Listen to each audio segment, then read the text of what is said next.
हाँ जी मेरे प्यारे प्यारे दोस्तों, कैसे हैं आप सब। और उम्मीद करता हूं कि आप लोग बिल्कुल अच्छे होंगे, बिल्कुल बिंदास होंगे। जहां पर भी होंगे आप लोग बिल्कुल स्वस्थ होंगे, मस्त होंगे। और समय निकाल करके भाई लोगों आप लोग जरूर स्पोर्ट्स टॉक देख रहे होंगे। श्रेयस अय्यर को लेकर के कई सारे लोगों के मन में सवाल था, लेकिन इसी बीच एक बड़ी अपडेटेड इंफॉर्मेशन आई है अय्यर को लेकर के, जिस पर कि हम सब चर्चा करेंगे। और क्या श्रेयस अय्यर, जो कि इस समय देखें तो भारत के सुपरस्टार बैट्समैन है, इसमें कोई शक नहीं। और बार बार स्पोर्ट्स टॉक का यह मानना है, और आप लोग भी शायद एग्री करेंगे, इसीलिए आप लोग कमेंट जरूर कीजिएगा। अगर डिसएग्री करें तो भी कमेंट कीजिएगा, एग्री करें तो भी कमेंट कीजिएगा, और वीडियो को लाइक कर लीजिएगा। मेरा यह कहना है भाई लोगों कि श्रेयस अय्यर एक ऐसे प्लेयर हैं जो कि भारतीय टीम के लिए तीनों फॉर्मेट में खेल सकते हैं। तीनों फॉर्मेट में आप इनको खिला सकते हैं, लेकिन आई डोंट नो क्या वजह है कि श्रेयस अय्यर सिर्फ एक ही फॉर्मेट खेलते हैं, that is ODI cricket. T20 format में श्रेयस अय्यर की जगह नहीं बन रही है, यह समझ से परे। आई मीन पंजाब की टीम जो कि 10 सालों से टॉप 4 में नहीं पहुंची थी, उस टीम को फाइनल तक लेकर के भाग गए हमारे श्रेयस अय्यर। केकेआर की टीम को चैंपियन बना दिया, लेकिन अभी भी T20 टीम में उनकी जगह नहीं बनती है। खैर, अब तो T20 वर्ल्ड कप की टीम भी हमारी बन चुकी है, तो उसके बारे में ज्यादा क्या जिक्र करें, लेकिन चर्चा करेंगे श्रेयस अय्यर क्या ओडीआई टीम में आ रहे हैं, इसको लेकर के क्या बड़ी अपडेट आई है। और एक और बड़ी खबर, भारत का नाम लेकर के भयंकर गुस्सा फूटा है एक प्लेयर का, एक्स प्लेयर, पूर्व खिलाड़ी का। किस बात को लेकर के वो भी मैं आपको बताऊंगा। तो आप सभी दोस्तों से रिक्वेस्ट है, गुजारिश है, जिन्होंने अब तक चैनल को सब्सक्राइब नहीं किया जरूर कर लीजिएगा। इस वीडियो को आखिरी तक जरूर देखिएगा ताकि आपको पूरी जानकारी मिल जाए। और आप भी कमेंट सेक्शन में कमेंट कीजिएगा ताकि आप लोगों के कमेंट में पढ़ सकूं। जो कमेंट्स पिछले वीडियो में आए थे वो एक एक करके मैं ले लेता हूं। सबसे पहले खबर मैं आपको सुना देता हूं। श्रेयस अय्यर को लेकर के एक बहुत पॉजिटिव खबर आई थी, जो कि कल भी मैंने बताया था, उससे कुछ और अपडेटेड इंफॉर्मेशन आई। इंफॉर्मेशन ये आई है एक बड़े अखबार की रिपोर्ट के हिसाब से कि Iyer is absolutely fit and fine, यानी कि अब श्रेयस अय्यर पूरी तरीके से फिट हैं, पूरी तरीके से वो अब अपने बैटिंग पर फोकस्ड हैं, अभ्यास कर रहे हैं, घंटों घंटों बैटिंग कर रहे हैं नेट्स में, और जिम में भी काफी वक्त बिता रहे हैं श्रेयस अय्यर। यानी कि सेंटर ऑफ एक्सीलेंस जो कि बेंगलुरु में है, वहां पर श्रेयस अय्यर रिकवरी नहीं कर रहे हैं, बल्कि अपने रिदम को गेन करने की कोशिश कर रहे हैं। बस इंतजार श्रेयस अय्यर इस बात का कर रहे हैं कि उनको ग्रीन सिग्नल मिले। वीवीएस लक्ष्मण एंड उनकी टीम सेंटर ऑफ एक्सीलेंस के वो हेड हैं, तो ग्रीन सिग्नल अगर अय्यर को मिल जाती है तो श्रेयस अय्यर आपको मुंबई के लिए हो सकता है कि 2026 के पहली हफ्ते में आपको विजय हजारे ट्रॉफी में मैच खेलते हुए नजर आए। लेकिन सवाल यह है कि क्या श्रेयस अय्यर का ओडीआई टीम में चयन होगा। अब कुछ रिपोर्ट्स ऐसे आ रहे हैं जिसमें कहा जा रहा है कि बीसीसीआई अभी अय्यर को लेकर के बहुत ज्यादा रिस्क नहीं लेना चाहती है।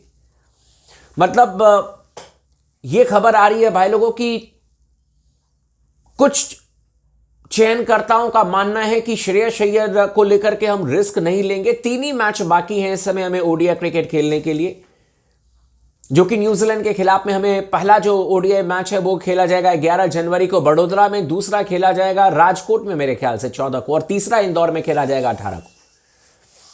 यह भी रिपोर्ट आ रही है कि अय्यर डिस्पाइट फिट हैं, डोमेस्टिक मैचेस अगर खेलते हैं इसके बावजूद भी, हालांकि टीम का चयन तो पहले ही होगा, लेकिन मान करके चलो कि अगर वो डोमेस्टिक मैचेस खेलते हैं तो भी थोड़ा सा वक्त देना चाहिए श्रेयस अय्यर को फुल्ली रिकवर करने के लिए। इंटरनेशनल लेवल पर चूंकि डिमांड बहुत ज्यादा होती है, और जो एक बहुत भयंकर तरीके से वो चोटिल हुए थे ऑस्ट्रेलिया में, इसीलिए कहा जा रहा है कि उनको थोड़ा सा प्रॉपर रेस्ट मिलना चाहिए। तो ये कंफर्मेशन नहीं है कि श्रेयस अय्यर ओडीआई टीम में चुन लिए जाएंगे, ये मैं आपको पहले ही बता दूं। और ओडीआई टीम में तभी चुनाव इनका होगा जब आप देखो, 2 चीजें हैं। ओडीआई टीम का सिलेक्शन तो ऐसा तो है नहीं कि यार 11 को आपका मैच है और आप 5 और 6 जनवरी को टीम का चयन कर दो। टीम का चयन बहुत जल्दी होगा, कम से कम आप 10 दिन पहले टीम का चयन करोगे, फिर प्लेयर्स भी असेंबल्ड होते हैं, है ना।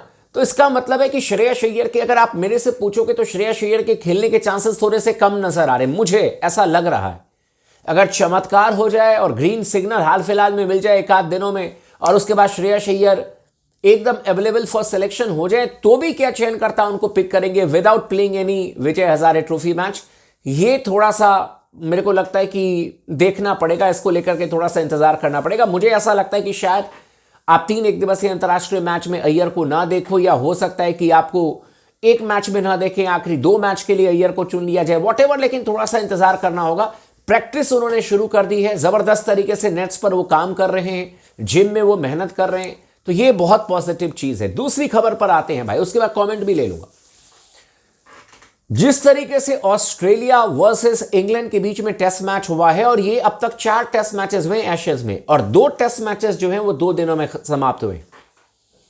जो आपका मेलबर्न टेस्ट मैच था वो 852 गेंदों में समाप्त हो गया, जो आपका पर्थ टेस्ट मैच था वो 847 गेंदों में समाप्त हो गया, और आज इंग्लैंड की टीम ने 5468 दिनों के बाद ऑस्ट्रेलिया में एक टेस्ट मैच जीता है। 2010 में आखिरी दफा इन्होंने टेस्ट मैच जीता था। लेकिन केविन पीटरसन, जो कि इंग्लैंड के बड़े तगड़े बल्लेबाज, 2005 एशेज जिताने वाले बल्लेबाज केविन पीटरसन का यह कहना है कि अगर इसी तरीके की पिच अगर इंडिया में बनी होती और अगर इसी तरीके से धड़ाक धड़ाक विकेट्स निकल रहे होते तो फिर भारत को रगड़ दिया जाता। कई सारे एक्सपर्ट्स आकर के बोलने लग जाते कि ये पिच क्या है, ये तो खेत बना दिया, ये तो ये कर दिया, वो तो वो कर दिया, जैसे माइकल वॉन बोलते हैं इंग्लैंड की। जब इंग्लैंड की टीम यहां पर आई थी, बुरी तरीके से हारी थी, तो माइकल वॉन कह रहे थे कि ये तो खेत है, ये तो पिच नहीं है।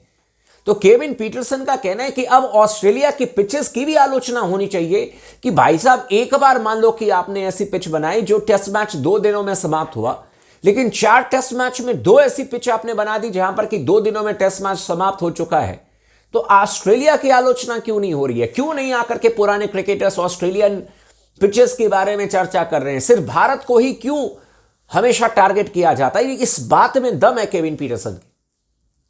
जो बात उन्होंने उठाई है वो बिल्कुल जेन्युइन बात है, और हमारे भी अगर आप देखेंगे तो यहां पर भी कई सारे क्रिकेट क्रिटिक्स हैं जो कि अपने ही देश के पिचेस पर सवाल उठा देते, हद से ज्यादा। हम सब भी सवाल उठाते हैं, अगर मान लीजिए कि ओवर टर्निंग ट्रैक बना दी या फिर 2 दिनों में टेस्ट मैच समाप्त होता है, सबका गुस्सा फूटता है। बट पीटरसन का यह कहना है कि अगर आप इंडिया को टारगेट कर रहे हैं कि 2 दिनों में टेस्ट मैच समाप्त हो रहा है, तो आप ऑस्ट्रेलिया से भी सवाल करें, और इस बात में बिल्कुल दम है। आप लोग बताइएगा दम है कि नहीं है। और बाकी बहुत सारे लोगों ने कमेंट भी किया था। एक हमारे दोस्त ने कमेंट किया था कि क्या वाकई में 15 साल के बाद ऑस्ट्रेलिया जीती, ऑस्ट्रेलिया में इंग्लैंड जीती? हाँ भाई, 15 सालों के बाद जीती। 2010 में आखिरी दफा जीते थे। मैंने आंकड़े आपको बताया, 5468 दिनों के बाद ऑस्ट्रेलिया में इंग्लैंड की टीम जीती है। एक हमारे और जो हमारे दोस्त हैं मुकेश नाथ जी का कमेंट आया था कि भारतीय टीम की प्लेइंग 11 पर भी चर्चा कर लीजिए। वर्ल्ड कप की प्लेइंग 11 पर आराम से चर्चा करेंगे। एक मैंने वीडियो भी बनाई थी, ईशान किशन वर्सेस संजू सैमसन, उस वीडियो को आप लोग देख लीजिएगा। ईशान को मौका मिल सकता है प्लेइंग 11 में। अगर संजू बहुत ज़्यादा हिट नहीं हुए तो ईशान आ सकते हैं, या फिर अगर नेट सेशन ईशान का अच्छा रहा तो भी इनको पुश किया जा सकता है। बट प्लेइंग 11 पर आराम से वीडियो बनाएंगे। ओडीआई टीम का मैं भी इंतजार कर रहा हूं, और बाकी कोई भी अपडेटेड इन्फॉर्मेशन आएगी तो ज़रूर मैं आप लोगों के साथ में शेयर कर दूंगा।